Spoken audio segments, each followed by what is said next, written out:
Hip hop journalism to me is, the relentless pursuit of the truth as it is contextualized within our culture, hip hop. I think at all times we have to give texture and context that the broader society may miss, or the nuance between Killer Mike and actually being a killer, or certain small things like dope or whatever the case may be. Now we see all forms of media, all forms of society embrace hip hop. And I think a lot of it means it's just fun and games, but for us, it's real and it's a real culture. I think that the most important thing about hip hop journalism and journalism in general is that we always need information and we always need people that are providing us context, and we need critical analysis. There's many things lacking in the world today and in this country today, but one of them is the ability to be analyze and theorize and be critically astute. We shouldn't accept things at face value. We should be curious. We should know the roots of what we're reading and the roots of what we're listening to. In so many ways, hip hop lends itself to discovering the roots of different types of music because it draws upon so many different types of music. To be a good journalist, you need to read, you need to write, and you need to be honest with your audience and not be a mouthpiece for the artist, for instance. And to be a writer of any type of culture, but especially hip hop, I think you have to be yourself. Don't talk down to the audience. Don't over intellectualize, but don't minimize it the same way. And that remember that your job is to educate. You're not there to sell records for somebody. You're there to educate and put things in a context. And hip hop has been around long enough that it's respected and it deserves its own canon of writers. And I think that is something hopefully that I've become part of. Well, welcome to Let It Be Known. I don't know about the state of hip hop journalism today, as well as hip hop itself, but so forth and so on. How are you doing, Niele? Uh-oh, it sounds like you're muted. Oh, there we go. Peace and love, Stacy, and everybody else out there. Welcome and come on in. Hip hop was banging yesterday with headlines from Cardi B, but today we have headlines coming worldwide, plus news from Chicago, Alabama, the NFL, and a senator is getting married, and we'll have the details on that. But I think hip hop journalism is alive. I think that the evolution of hip hop is really here, and there is a battle between the Gen Zers and millennials and the Gen Xers, and just how the game has evolved into a space where it's a little sticky. Well, and then I don't know. They're giving journalism 101 lessons. Maybe it's needed again today. Is anybody gonna listen? What do you mean for hip hop journalism? Well, journalism in period. She's saying what the do's and don'ts are, and it's like journalism 101. Yeah. I So mean, I don't. it's definitely important. It's definitely needed, especially trying to figure out how to. I think Big Cheese said it earlier about just connecting. He brought up the Democratic Party, but I think it's in general, like on a multiple conversation level as to how we all relate with each other and we have these intergenerational conversations, Mhm. so that we're all on the same page to know what's at stake, what's important. And like the conversation, there's like a big conversation resurfacing about snitching, all conversation that Yeah. evolves with time. But if you look at what's happening with Young Thug, um, is he snitching or did somebody release his private phone calls? You know what I'm Right. saying? So it's just like there's so much of a gray line with everything right now that it's hard to tell or identify what's right and what's wrong because everything is just messed up. I think that's a great question. With the Young Thug situation, those were private phone calls, and So you Yeah. do. You have there's a line there. You wonder because now he's being labeled this snitch, but does he deserve it? You're right. Right, yeah. Now, I mean, the police recordings and him in interrogation room and him talking. Now, you could say that's snitching, That's different. Yeah. but releasing his private phone calls that he said about Kendrick Lamar, or he said about even Gunna. You know what I'm saying? Those were private calls, and that's not journalism to leak private calls, right? Now, if it's public record or the police department released the recordings of the interrogation room, then that's another thing. But it's just, and then the whole conversation yesterday about Cardi B, and her throwing the pen at the journalist, that took off. And then everybody was saying, well, if the jurors would have saw that, then maybe they would have came to a different conclusion. But then Cardi B decides to make this speech, right? This speech after she won. And then afterwards she gets on Instagram and starts twerking, and you see that she had on like a pouch around her stomach Hmm. to give Hmm. that illusion. And then she has a project coming out about to drop called Am I the Drama? So it's like, girl, She is the drama. girl. No, are you creating the drama? How about that? How about we call it creating drama? Well, she has definitely gives the appearance, no disrespect intended, that she is pregnant. Looks like every time she walks in and out of that courtroom, well, the case is over now, but there does appear to be a bit of a baby bump, if you will. No, if you saw her video that's what I'm saying. Her video last night, she took off. You could see she had a pouch around her stomach. It was Oh, intentional. She wanted to give you oh, that okay. illusion. I see. I That's didn't what I'm catch that saying. the Yeah, first that's time you what I'm said it. Yeah, saying. And yeah. and nobody's really paying attention at that level. So you don't know what's right or what's wrong. But I guess it goes back to, the journalists get to the bottom of it. Because when I saw the thing around her stomach, I said, oh, this girl is creating the drama. Oh, she has a Hmm. project called Am I the Drama? So she's playing up to her album. And she's using all of this as a marketing campaign. Uh, And everybody's in the chat and like, what are they talking about?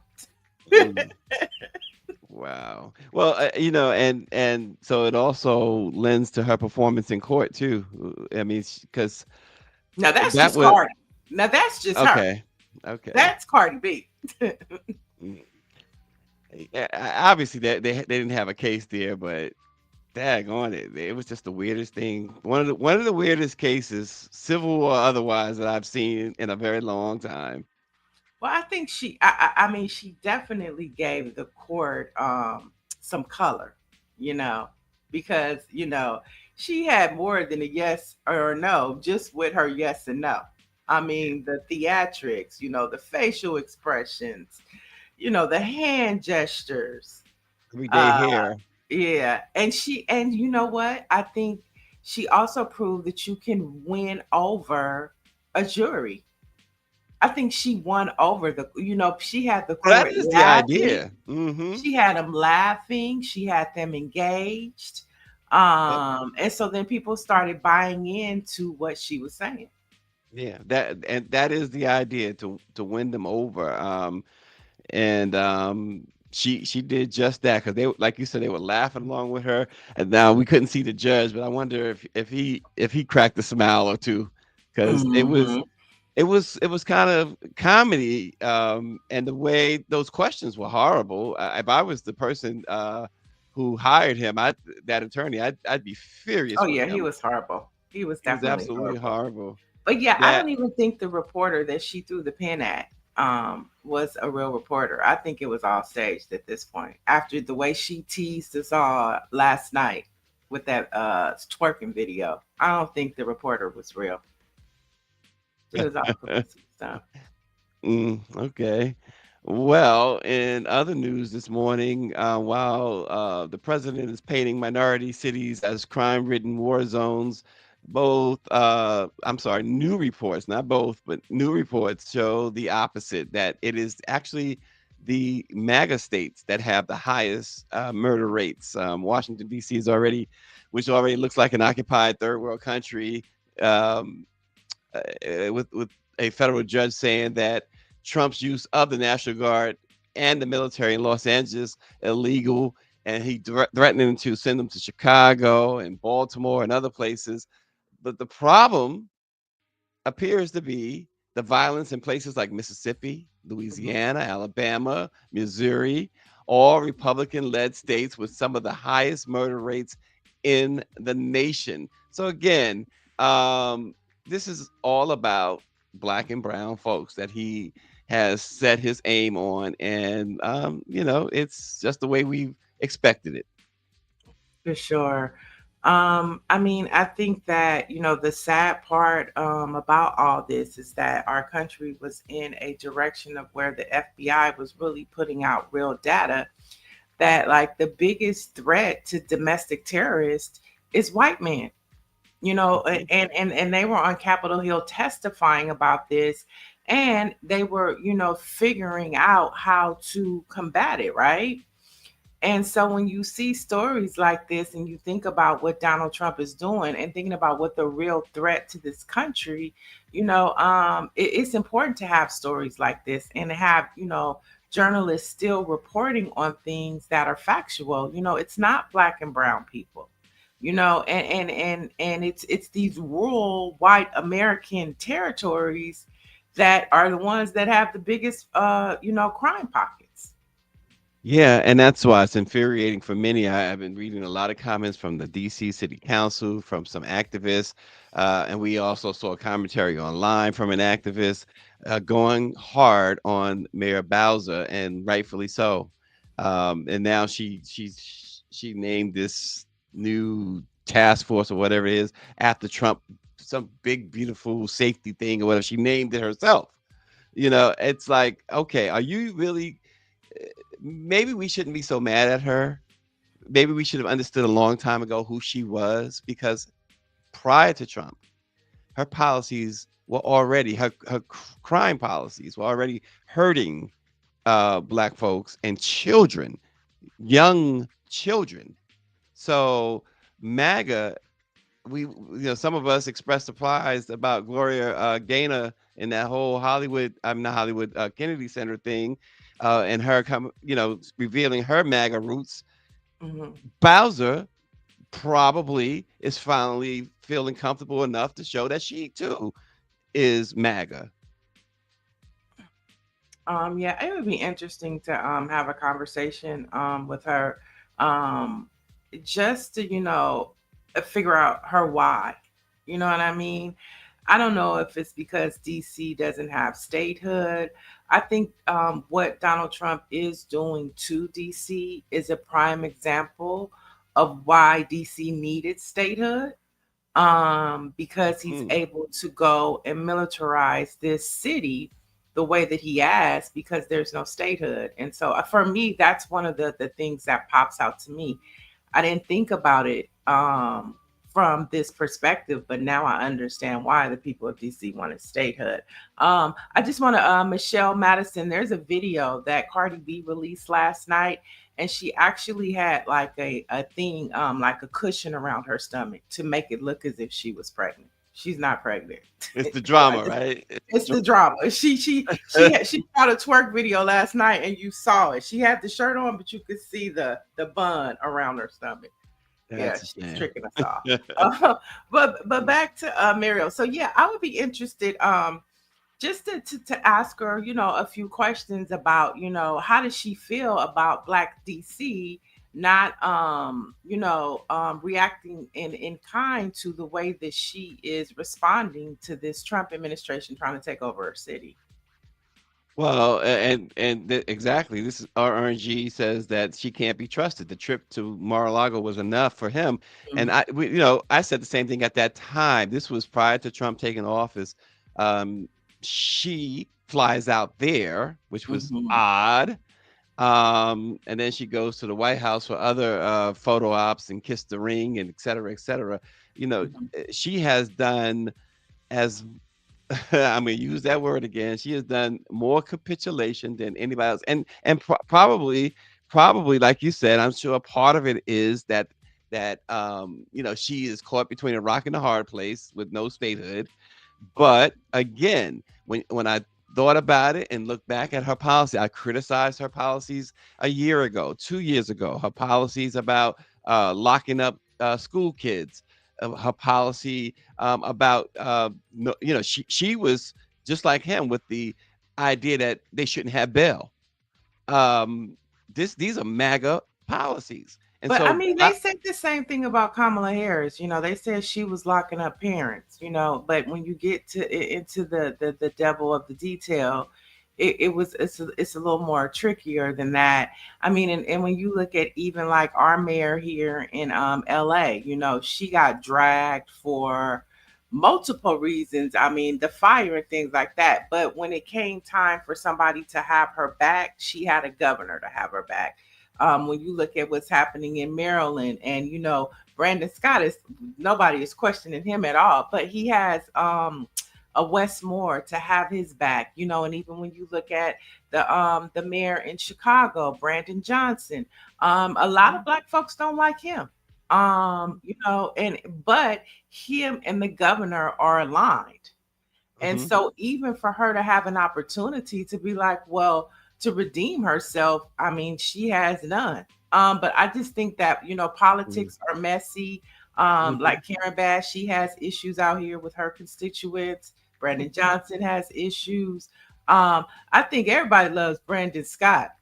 Yeah. Everybody Well, for one him. thing I will say, when you mentioned Kamala Harris, that was her job to lock people up. I do not, you know, maybe people felt she should have been easier on black people.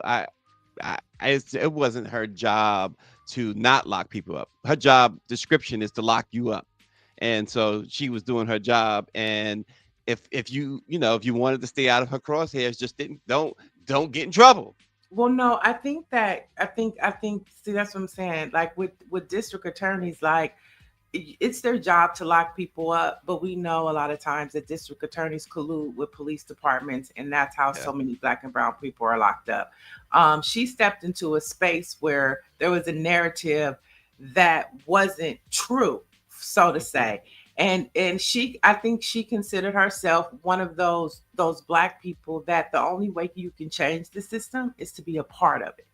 And so Mhm. she went in there with that stance. But a lot of times, we like for example, Fonnie Willis in Mhm. Atlanta. A lot of Black people don't like her. She's just doing her job, but they're in that space, and I think that they save a lot more Black lives than they lock them up. But she just Mhm. got caught up in the twisted narrative, because it wasn't that she sent all of those parents to jail.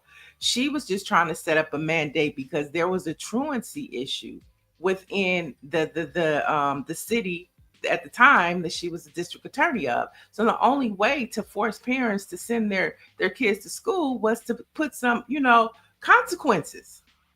Now, if you take your child to school and make sure they're doing what they're supposed to do, then you won't have this problem. Yeah. Well, Southbound 3000 is 100% right. How many times we got to say everybody your color ain't your kind? And I think and from where I sit anyway, and from what I've covered, Mayor Bowser certainly fits right in there. Mm, yeah, I Um, know she doesn't have a lot of Black fans in Chocolate City for sure. no, no, not at all. And it goes back to them stealing the election from and now I mean she benefited from it. She didn't steal it. It was stolen from Vincent. Oh gosh, the last guy. Vincent is not Vincent Orange. But is the other Vincent. I can't think of his name. I've talked to him so many times. But nonetheless, the former councilman there, the AG in DC at the time, absolutely stole the election from him. He had Bowser defeated, and DC has been worse off ever since. But Um, yeah, Dr. Joni says, but this DC situation makes it easier for Trump to continue occupying DC. Yeah, because there's no statehood. I think, and see, this is where It's a teaching lesson. I think that the Democratic Party, where are they at to come with the campaign to say this is why DC needs statehood? I mean, it's simple as that. Put billboards all around the city. This is why DC needs statehood. I mean, there's no counter. There's just, and you can't blame that on Merrill Bowser. You have to blame that on the party that is trying to build momentum. And I just don't see the Democratic Party, even if she is the worst mayor in the world, this is still an opportunity for the Democratic Party to do something, to say something, and talk about statehood and why it's important. It's true. Vincent Graves, who I was thinking about, by the way, but Mike V says, sad moment for our community where our people have surrendered. My wife and I was just talking about this yesterday, that, if you're smart, and we've got to talk about your escape plan. You got to talk about because it's like, come on, everybody's bowing down. I'm not about to be in nobody's fields. So we were talking about that yesterday. What's our escape plan? Because this is getting more and more ridiculous. That whereas we've been saying this too, like the Hakeem Jeffries. I know we had our boy from Texas, our guy from Texas on, Ron Reynolds. He's saying, well, Hakeem is behind the scenes or whatever. Hakeem is not elected and is not the top Democrat in Congress to be behind the scenes, right? Somebody called him APAC Shakur. It was what's his name? Charlemagne called him APAC Shakur. But the thing about it is, folks, get your stuff together, get your go bag together, because find your spot, because it's not, apparently, as things get worse, it's not going to be here in the good old USA. Yeah. Well, I mean, for me, I like the way us Black folks are handling it. Black people are traveling. Tourism is down in the United States, but it is thriving all around the world. And I love to see Black people in other countries. I think because of our history in this country, this is nothing new to us. But I think it stops with Gen Xers. I think that these millennials and these Gen Zers are going to be in for a rude awakening. Because, see, you and I can have two conversations. You're talking about pack your bag. I'm like, we boots on the ground thriving. And, we got one bag packed and then we got one cowboy hat on.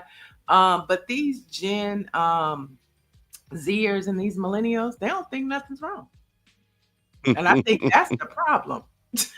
We see the problem. We're dealing with the problem, trying to figure out the problem, but they don't see nothing wrong. Yeah, and that's a shame, because it's right in your face. It's more in your face now than it, since Jim Crow. But see, we understand what that is. We see it. They don't see it at all. They think we're overreacting. Yeah. It was so funny last night. I was with a young comic that I used to work with a lot when I was at the J Spot, and he's now in his 40s, and he had this little young girlfriend, and so I thought that I was an auntie. Because he was telling me, I was like, you nephew. He was like, nah, I'm Unc now, Niele. I'm Unc. He was like, you grandma. I said, excuse me, grandma. So now I guess Gen Xers are the grandma age. I was like, nah, boo, I'm an auntie. And then I understood now. And then if you're in your 30s, you a big bro. You're a big bro. Is that how it works? See, I had this whole tutorial yesterday from some millennials and some Gen Zers, and the YN. Remember we talked about the YNs? The YNs, right? YNs. And I was like, well, what is a girl? His girlfriend, she was in her 20s. She was like, oh, I'm a YB. Oh, wait a minute. A YB? Use your imagination. Yeah, I did. Right. Mike V said, nah, Niele. Nah, no. I'm an auntie. But, it's just like all these different, generational things that we all see things differently, Right. Wow. Yeah, Mm. so that's where we are. But we should be trying, and it's not really us. We got to figure out how to communicate with them, but that Democratic Party needs to know how to communicate. Mm. Yeah. Yeah. There's a couple of comments I want to lift up. Bison for Life says Mayor Bowser is on brand. She's the poster child for gentrification in DC. This is from a native. Bison for Life says, with the name Mhm. for Life, I knew that was a native. Um, and Orange G says the problem is that Bowser will show up to the Hampton versus Howard game and all will be forgiven. They need to move her and make her feel uncomfortable. She sold out the black community for a biscuit. Um, Mhm. so Mhm. a YB, huh? She said, "Oh my!" That's what I said. Oh my! Oh, goodness grief. But at least I want to know. I want to know what's out there. I want to be Yeah, able to at yeah. You want least to be, have the conversation. or at least know what they're talking about. Right. Bison for Life also says, I tend to disagree with Niele on the Gen Z reaction to racism from that demographic is even more amplified, Bison for Life says. No, that's who I'm talking about. The Gen Zers. Yeah, Yeah. They're not in tune. They don't see racism the way, in my opinion, they don't see racism the way that I see it. They're okay with young white boys and young, brown boys saying the N-word. There's no, it's just all good for them. yeah, yeah. It's all good in the hood, in their hood. Um, mm. Well, so I've learned some stuff this morning. Thank you, Niele. The all these different acronyms. Here's something else in the news this week. For too long, we know, for far too long, civil forfeiture has been a weapon used to strip Black people of their dignity and their property without a shred of proof.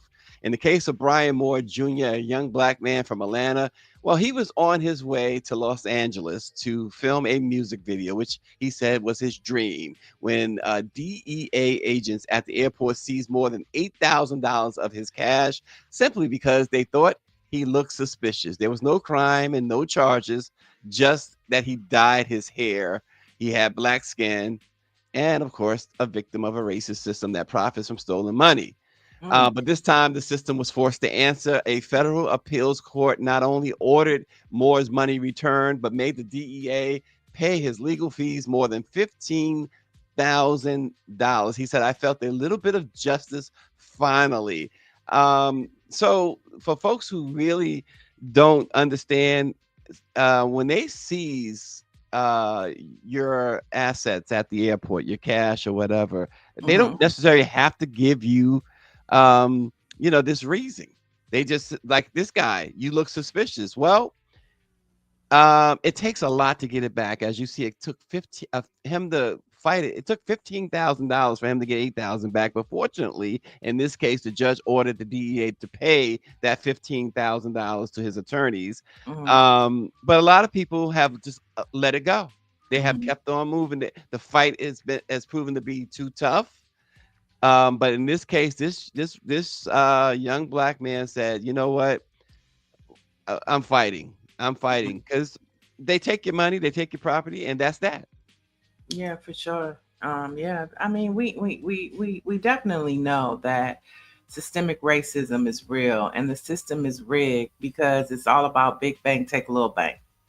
They know you don't have the resources for, most people don't have the resources for a long-term fight.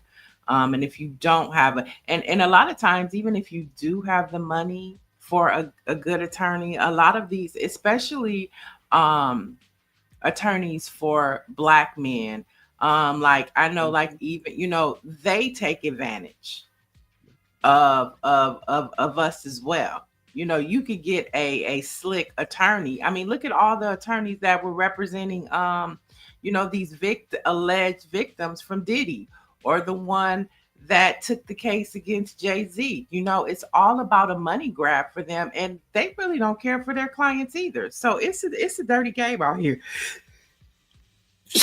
Excuse that. me. It is. You said it right. It's a dirty game, and oftentimes it is black and brown folks Yeah. who are victimized, and sometimes even by black and brown folks. So Yeah. I mean, there are a lot of bad black attorneys out there that Mhm. take advantage of you too. Absolutely. Absolutely.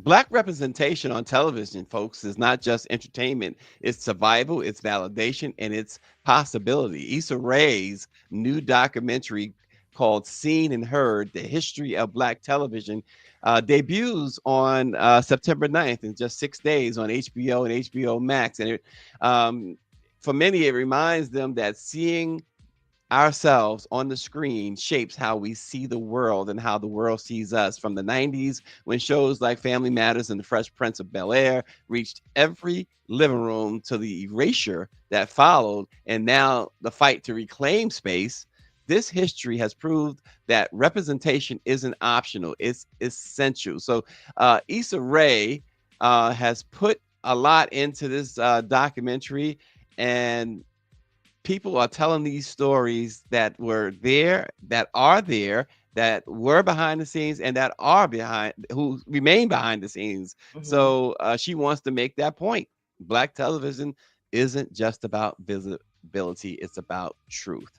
Yeah, it's telling our stories. I know for our Black History Fact today, we're going to be highlighting two individuals that help shape journalism narratives for Black people, because it's so important, to have Black people in the rooms, especially when telling our stories. And that's been like a big issue in Hollywood. It's like how they see us.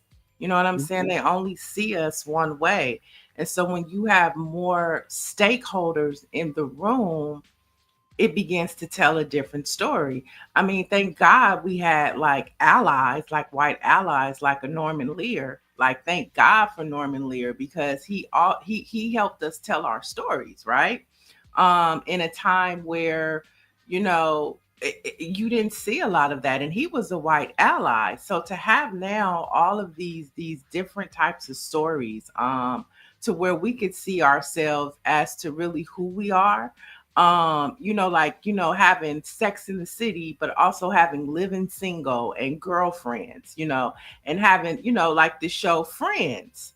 But then Mhm. you have like a show like Insecure, to where we really see ourselves. I know, like Insecure, that show was so, if you wanted to know what it was like to be a Black girl living in LA, Issa Rae captured that to the core in Insecure. And so like it's so important that we see ourselves, and not just on the screen, but in print, and also in news on television. It's so important. Yeah, and uh, RNG says reality TV destroyed the black image on TV. We went from Mm. a different world to Housewives and other trashy TV. And Wait Michelle a Madison minute. Now, said, what? "Uh-oh, yes, man, she's What? a What? Housewives What? fan. Look What? out, What? I look like me out." some Love and Hip Hop.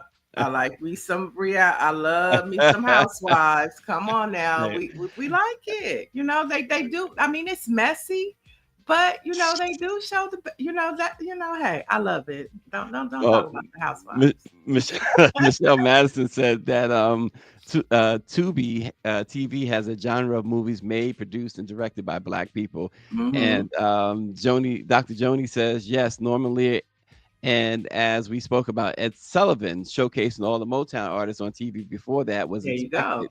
Hmm. Yeah. I mean, and think about, we could take it even further.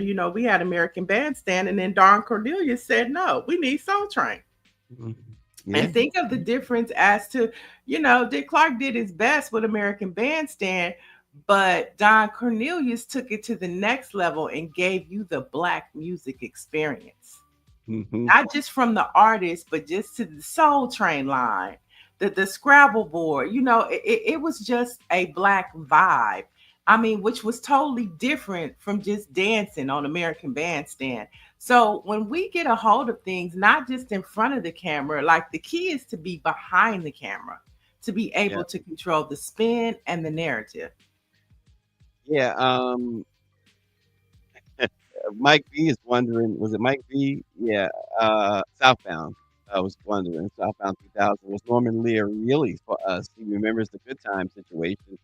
Yeah, with Michael Evans, that whole thing, it's something that's out there, it's still out there, that's Yeah. never been resolved. But I mean, I can only go by like, okay, I mean, you do have situations, but most of the black people that work with Norman Lear give him his props. For even like somebody like a George Jefferson, that was just as ignorant as the white man, but he was able to he was on TV calling Willis a honky. Of course, we know how much you enjoyed that. I mean, George Jefferson was just the epitome of what Archie Bunker was. And we know what Archie Bunker was. You know what I'm saying? So to allow a black man in the 70s to be that unapologetic and be moving on up to the east side, to a deluxe apartment in the sky. We needed to see that. Just as much as we could relate to good times, we needed to see that it was black people living high on the east side. Well, and Norman Lear, both the Jeffersons and All in the Family, you mentioned Archie Bunker, but to me, the biggest takeaway from Archie Bunker and George Jefferson was how ignorant racism is. Yeah. Mm-hmm. On both sides. On both sides. And Norman Lear, those shows allowed you to see that clearly. Mm-hmm. But go ahead. I'm sorry. No, go ahead. No. I was just gonna say, but for us as black people, we needed to see George Jefferson. Oh yeah, without question. Go toe to toe. We needed to see that. You know what I'm saying? And also too, we saw interracial marriage. That wasn't common back then. You know what I mean? And so he did bring things to the forefront and a lot of times make it acceptable. Okay, Dr. Joni, I see you cannot stand Bravo. I'm sorry, but I'm looking forward. Housewives of Potomac start, I think, the end of this month, and I'm looking forward. You see, Karen just got out of jail. Oh, gosh. Karen Hugler, she's on your side of town in Potomac. She just got out of jail. We need to see how she's feeling. Well, you know what? You mentioned the interracial marriage part of the Jeffersons. What makes that even more interesting, Roxy Roker, who played Helen Willis and married to the white man, Tom Willis. Well, Roxy in real life was married to a white man. Yeah, and her son is Lenny Kravitz. Right, exactly. Mm-hmm. Yep. Mm-hmm. Okay, she says she has to clip it. Okay, let's go. I'm talking out loud, folks. Talking loud ain't saying nothing. Social media, particularly TikTok, has been a buzz over a mic drop clapback. And let's take a look.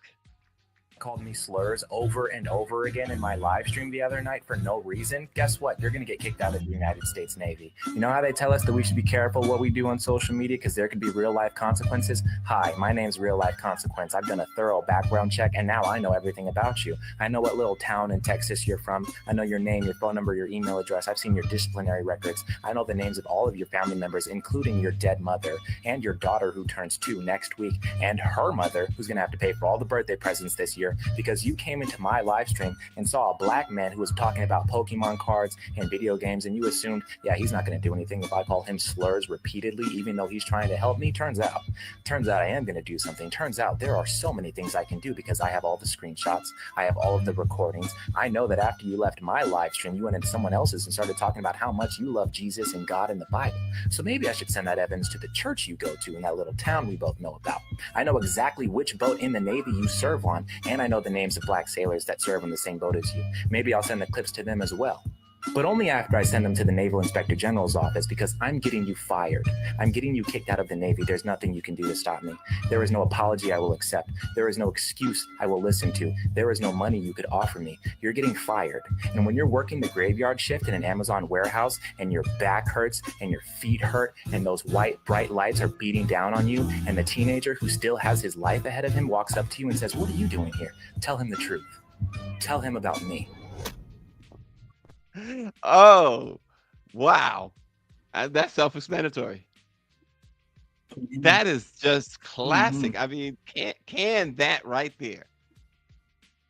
Apparently this guy went on just uninvited. It's like sometimes we have here, uh, folks come out and they want to spew hate and nonsense, and in this case, racism.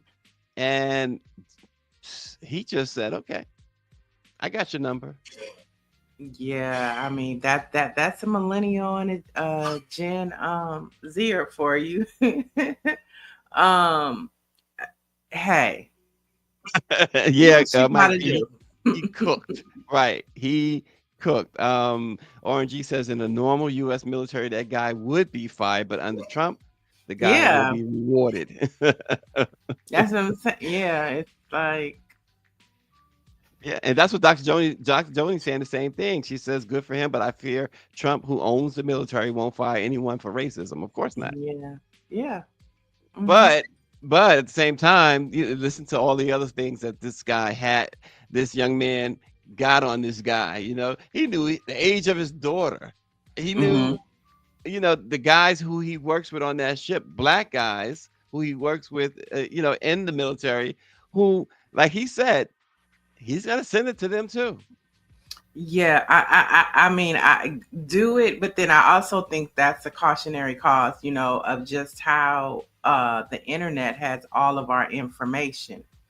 And if somebody really wants to know about you, all they have to do is Google it, you know.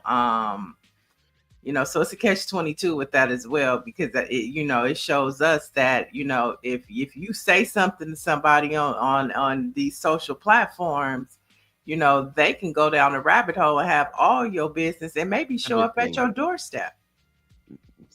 right? Exactly.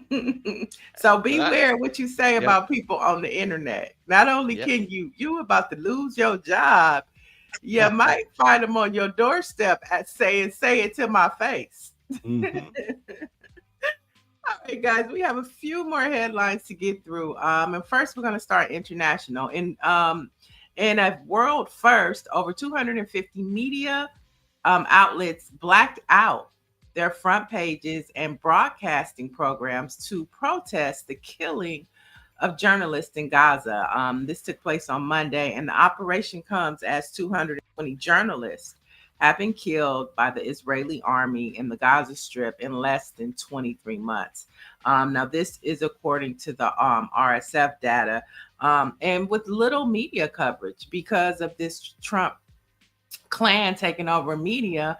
But what's happening to journalists over in Palestine could be happening to us soon in the United States. And so you have all of these other countries, they were in France, they were from the continent of Africa, Germany, a lot of European countries took place in this. And I just didn't see anything in American news about this. Did you see this, Stacy? I did not. I did not.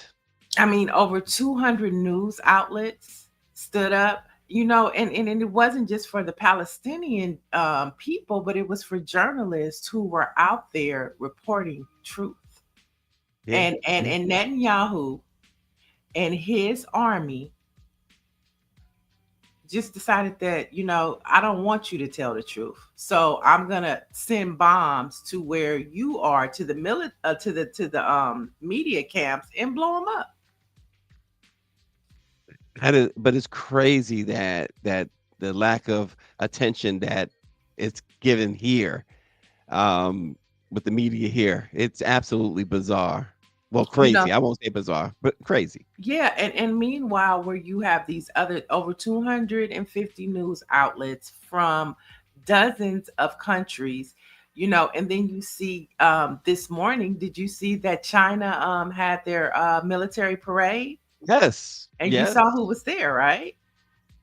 Tell me. Listen. You talk about statements. Okay, Putin was there, Mm-hmm. and so was the president, prime minister of North Korea. Yeah, statement. Him, yeah, and so and then to me the statement was also, I'm gonna show you how to do a military parade with the allies that you want. They're mine now, buddy. You know what I'm saying? So you have that statement being made, and then you Right. have our used to be allies making a statement, rising awareness to journalists being murdered in Palestine. And over in America, we're just trying to figure out if Trump is alive or not. We don't know what's going on. That was that Look at was a that. statement. Yep. Like I said, Huge that's statement. mm, And to have the leader of North Korea, can you imagine if they decided to and remember, guess what? They just showed us earlier this week they got India in their back pocket. no. And meanwhile, our allies are unified trying to stop save the Palestinian and the integrity of journalism, and we don't know nothing about it. We trying to figure out if Trump's alive. So, just putting it out there, folks. And we're going to head right now to Louisiana, where an explosion in Roseland, a predominantly Black Louisiana town, has left residents with oily rain and layoffs. Now, the massive explosion happened at Smitty's Supply, a lubricant manufacturing plant, and according to Capital B, more than 80% of the Roseland residents were forced to evacuate in the immediate aftermath, crowding into small community centers. Now, the blast happened on August 22nd. Most families have returned to their homes, though the air is still heavy with petroleum fuels.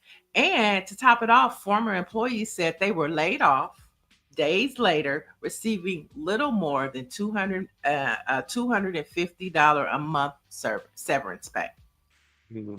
Wow. And again, who's affected? Anything environmental related, right? Because this is an environmental issue. It's gonna affect Black folks, period. Right. And with the pulling back of, EPA, who is going to regulate these $1 million companies that are having these explosions and making sure that the air quality is right, or even the checks and balances? No one. It's not going to be the current administration. Nope. Environmental racism is real, says RNG. Yeah.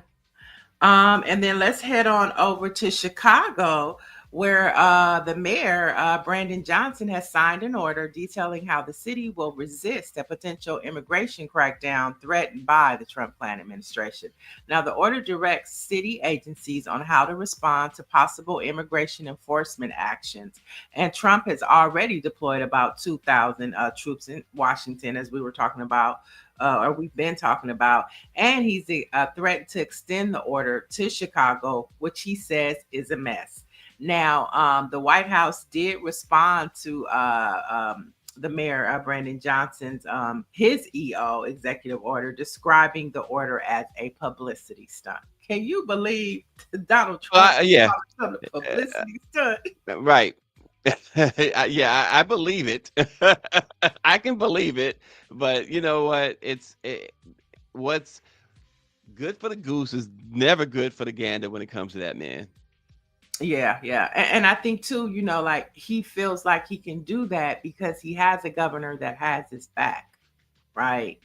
And they can stand on business together. So we'll see what happens, because at any moment, we can almost predict that Donald Trump is going to send the military to Chicago. Because there's a lot of Black people in Chicago that are asking for it, and they are making their ways to Fox News, CNN, saying we want the military there. I was talking to my homegirl last week, and she told me, she said, I want the National Guard to come. You got Black folks saying this, you know what I'm saying? And she's not a political person. She's not a Republican, but she's like, I want them to come. A few people from Chicago have told me that. So it'll be interesting. These are very misguided people. For a Black person to say that they want more law enforcement, more military, more police in their space is wild. It's as wild as you can get. Well, I mean, the only reason why I say I see a lot of the videos on TikTok literally to where, on the south side of Chicago, like people are filming shootouts, right? And people, so I guess living in the south side of Chicago is different from on the outside looking in. and they say they want somebody to come in there and clean up their streets. Now, I'm not saying the National Guard is the answer, but what they're saying is that there's an issue here and we want to be heard and we want to walk around our community safe like they do on the north side. Yeah, and a real quick fix that America has ran away from and continues to run away from, because everybody's in the pocket of the NRA, it is get rid of these guns, Yeah. these weapons that they have. Okay, the Constitution does give you the right, and this was they use all the time. Second Amendment, it does, right? But why do you have to have these AR-15s, these AK-47s? Right. You know, it just doesn't make sense. Why are war guns on the street? Why do Exactly. you need a war gun? So yeah, all eyes are on Chicago, of course, as well as Maryland. You know, we'll see where he goes first because he likes to race bait. But good news coming out of Alabama. Let's head on to back down south. The city of Bay Minette elects first Black mayor in a political shocker. They're calling it historic. Now, Joshua Brown upset three-term incumbent Mayor Bob Willis during last week's municipal election to win the mayor's seat.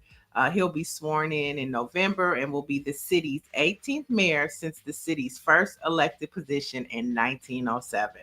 Now, Brown's win was historic as being the first Black mayor. It's still a majority white town. And community survey results by the U.S. Census show that it's 52% white, 41% Black. You can only imagine in Alabama, in a town we ain't never heard of. So good for him. That was historic. And let's head to the Capitol, where news broke yesterday that Senator Cory Booker is engaged. The New Jersey lawmaker announced his engagement to Alexis Lewis alongside photos from their romantic beach proposal. In an Instagram post, he said, "Alexis is one of the greatest unearned blessings of my life. I am thrilled to share. Alexis and I are engaged." And so, you know, everybody went looking for her. Her account is Of course they private. did. You know, she's like, no, he's the public figure, not me. Somebody put on social media yesterday about this last night. They said, I would have lost that bet when they were showing pictures of him proposing those same pictures. My response was, yeah, I'd lost that bet too on a couple of fronts. So, Look, we're gonna leave that right there. Yes. We're not gonna Yes, Dr. Joni, we've had it with Booker. And then, of course, as we continue to prepare, because when Sunday comes, there will not be another Sunday to the end of the year and beyond without a football game. I know you NFL fans are ready for that. And news broke that a record 16 Black quarterbacks are slated to start the 2025 NFL season in week 1, breaking the previous record of 15 from 2024. So this marks a historic moment for Black quarterbacks, accounting for half of all starting signal callers for the first time in league history. It's you know, great to see. Kaepernick should have been in that picture somewhere. But it's Really? great to see. Wait. You think that Kaepernick should be a starting quarterback this season? What I'm saying is probably at this point in his who knows? I mean, if listen, just because Tom Brady went to 40 and you know and is white doesn't mean a Black man can't go into his 40s and do it.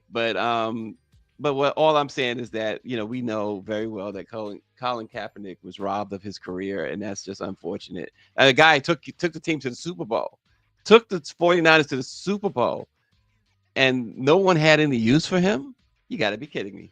Right. I mean, a lot of people could say that about, like, would say Shador Sanders should be right now in that lineup. Yeah, because this is what this is about. The I know Sunday is 16. Yeah.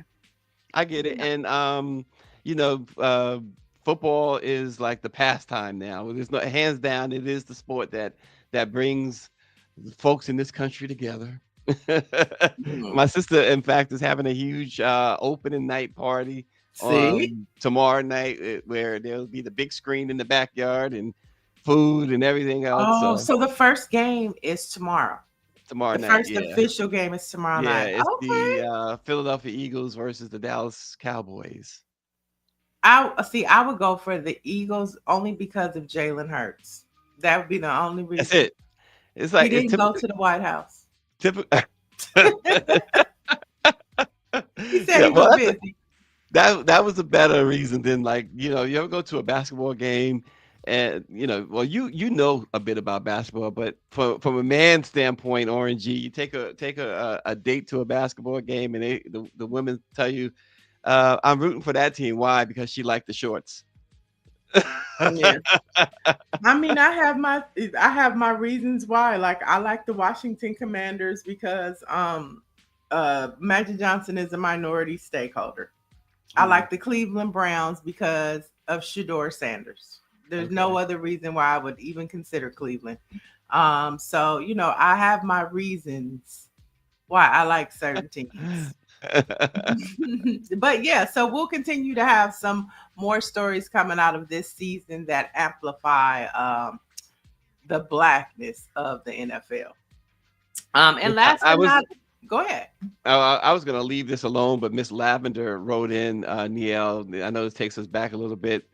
She says, "Good morning, all. I can understand why some Black people are so desperate to ask for the National Guard to come into their space. People are tired of guns, murder, drugs, etc." Well, if you can understand that, then you can understand the 1994 crime bill.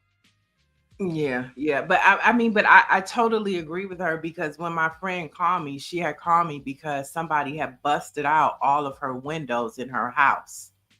And she was trying to, Mhm. get her windows back. And, she's just had, horrible experiences. And she's just like, I need somebody to come in here and fix this. I'm not a politician. I'm not even into politics. I don't give a damn who's in office. I just need Mhm. this fixed. And if somebody is saying they're going to send some National Guard out here to help me, then Mhm. I want it. Yeah. That's not my choice, but I'm just saying to Mhm. hear, people that say stuff like that. Well, like I said, now folks should better understand why when we talk about that crime bill, there was Black folks who supported it. Now I guess we understand even better picture why, Yeah. Yeah. and look what it did in the long run. Yeah. I mean, you have to, the devil is in the details, right? You know what Hmm. I'm saying? And so it sounds good in theory because, one of the big supporters of that crime bill was the NAACP and the Black church. Right? Exactly. Because the way Exactly. that And it was presented to them, it seemed like the right thing to do. So the devil is in the detail. Mhm. And maybe there are some issues in that city that, the mayor can address, Yeah. better because definitely some of his constituents are not happy with him at all. And I'm talking about Yeah. Black folks. There's no scenario today where I could see that more of a police or military presence helps Black people in any way. Oh, I totally agree. There's no there, yeah. Police sanctioned violence, not for it, not at all. But I'm just saying when you have a friend call you Mhm. and it's Oh like, yeah. see, I would never even consider that. But the fact Yeah. that you feel like that's what you need, I mean, Move, I feel bad for her. then move. That's Huh? going to be the only option is to I move. mean, you can. I mean, No, what I'm saying is, what I'm saying is that the better option. It sounds like the better option would be to move, because if you have to have more, and I'm not criticizing your friend. It sounds like it probably, but I'm not. All I'm saying is, anytime you're inviting more police into Black spaces, it's inviting more and more problems. That's all. Than Mhm. what you No, ever could bargain I for. totally agree about that. But just say move. I mean that I takes know it's quite not that extra simple, resources, right? and she's Right. I looking know for it's not somebody that to help simple. her put Mhm. her windows back in. Um, so I mean, it's just the state of affairs. Mhm. Um, and that's where we are. But last but not least, on a better note, For all my Gen Xers out there, this week it's already in rotation. MTV has switched back to 24/7 music videos leading up to the 2025 VMAs, which air on Sunday. So you can go over to MTV right now. Stacey, you might see Michael Jackson's Thriller playing, No, I was whatever just your thinking. songs are. Well, I was just thinking, and along those lines, when you earlier you mentioned about white allies and everything when it comes to MTV, of course, Michael, they played Michael, right? He forced them into black spaces, right, or play black stuff. But I remember David Bowie telling them, you know what, don't play my stuff if you don't want to play black artists. I remember him standing up saying it's ridiculous. He called them out on MTV. It wasn't like he went on another show, another network. He went on MTV and called them out. That's an ally. Yeah, it's an ally.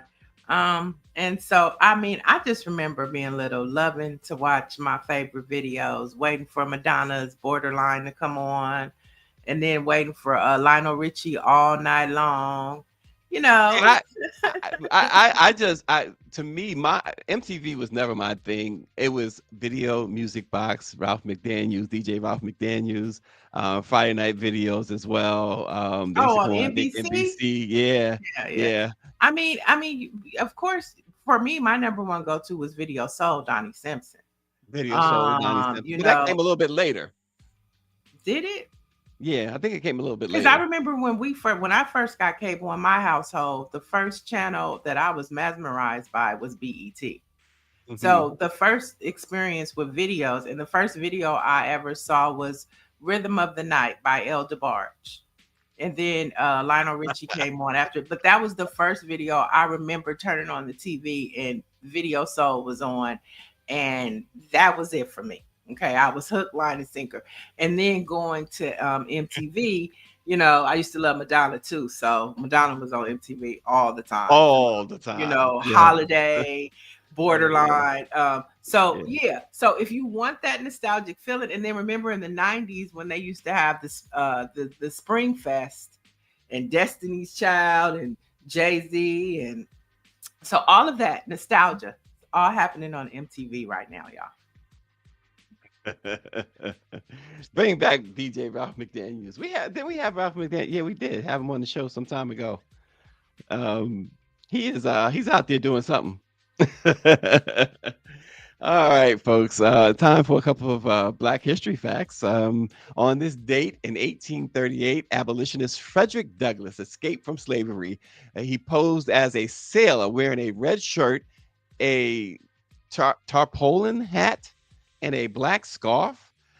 Frederick Douglass boarded a train that was bound for Philadelphia. In a detailed recollection titled "My Escape from Slavery," Frederick Douglass wrote, quote, "My knowledge of ships and sailors' talk came much to my assistance, for I knew a ship from stem to stern and from keelson to cross trees, and I could talk sailor like an old salt." He traveled north by train and boat from Baltimore through Delaware until he arrived in Philadelphia. There, he boarded a train to New York, where he arrived the following morning. 2 weeks later, he married Anna Murray, a free Black woman whom he had met in Baltimore. The newlyweds then settled in New Bedford, Massachusetts, where Frederick Douglass worked on ships at the docks. He became known, of course, for his fiery rhetoric and quickly became a leading abolitionist in the United States. So on this date, Frederick Douglass escaped slavery.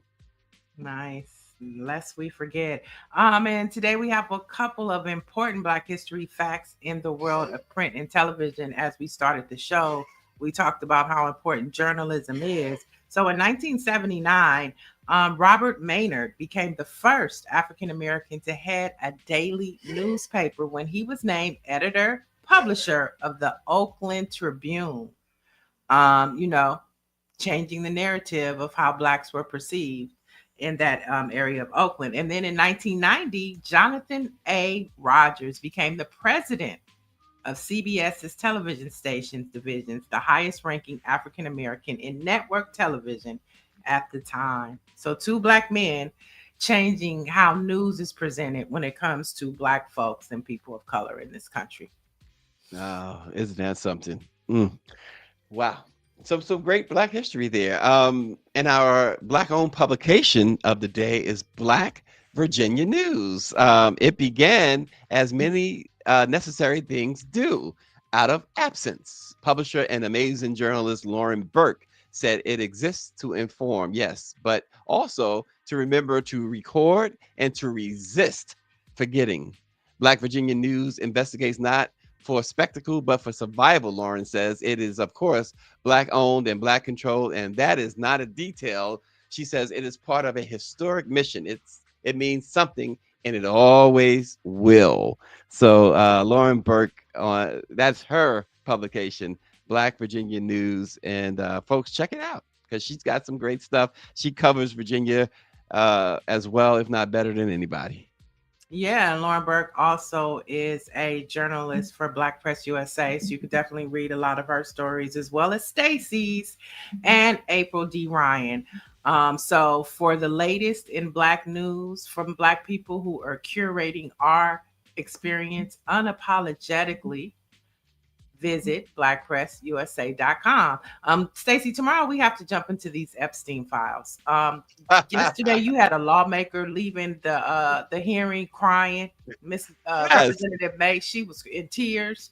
Well, she met with some victims. With the victims, they said they were visibly upset leaving that committee hearing, and I could just imagine what them white men in that committee hearing were doing and saying, as these women who were victims of Donald Trump and Epstein, and they just probably was in there cutting up as only white men can do, like the Handmaid's Tales. And I don't even watch the show, so we got to talk about that tomorrow. The way she says them white men. I mean, did you see? Okay, Greer, I know we got to go, but if you would have watched that press conference that Donald Trump had yesterday, all I could think about was that white man with the toupee standing behind him and all those other white men. I said, I feel like this is a Jim Crow press conference. They just look like if they could catch a nigga. That's what they look like. If we could catch a nigga, what would we do? We would have a picnic. And you know what picnic means, right? You know the origins of a picnic. Oh, of course. Of course. You know, that's Bring what them they up. look like. Yeah. Well, folks, we will talk about the Epstein files tomorrow. So join us. We'll see you then.